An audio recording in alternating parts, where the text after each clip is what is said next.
Un hélicoptère est un type d'aérogire ayant la capacité de voler en vol stationnaire et de se mettre en route, ainsi que d'atterrir quelque part sans piste. La plupart des hélicoptères sont équipés d'un rotor principal muni de pales.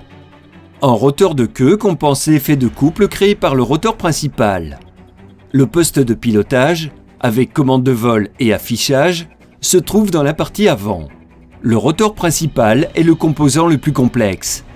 Pour simplifier les choses, nous allons examiner un rotor à 2 pales. 4 tiges de commande sont reliées à la partie inférieure du plateau cyclique.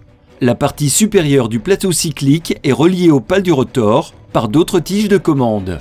Le moyeu du rotor est relié au plateau cyclique supérieur par un entraîneur. De cette façon, le plateau cyclique se déplace avec le moyeu du rotor. Toutefois, la partie inférieure du plateau cyclique est fixée. La partie inférieure peut être réglée par le pilote grâce à 2 systèmes de commande différents. Tout d'abord, le pilote peut régler collectivement l'angle de pale du rotor en déplaçant verticalement le plateau cyclique. De cette façon, le pilote change le pas des pales du rotor afin de générer plus ou moins de portance et de déplacer l'hélicoptère vers le haut ou vers le bas.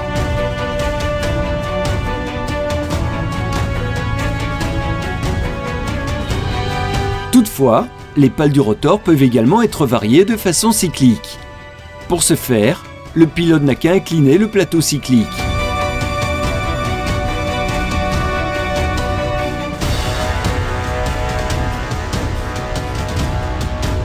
Ici, grâce à la caméra près de la pale du rotor, nous voyons le mouvement du plateau cyclique et de la pale.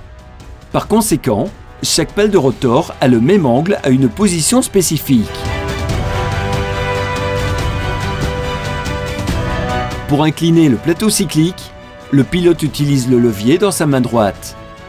De cette façon, il peut augmenter la portance d'un côté et, par conséquent, voler dans la direction désirée.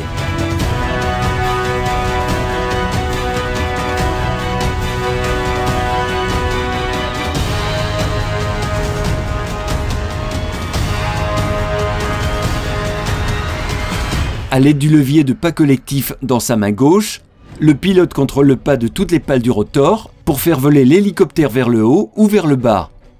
Les pédales permettent au pilote de tourner l'hélicoptère vers la gauche ou la droite. En général, le pilote doit utiliser correctement les 3 commandes de vol en même temps pour maintenir la stabilité de l'hélicoptère. Même en cas de panne moteur, les hélicoptères peuvent atterrir en toute sécurité. Le rotor principal tourne par le flux d'air. Juste au-dessus du sol, l'angle des pales du rotor est ajusté par le pilote de façon à générer suffisamment de portance pour atterrir doucement sur le sol.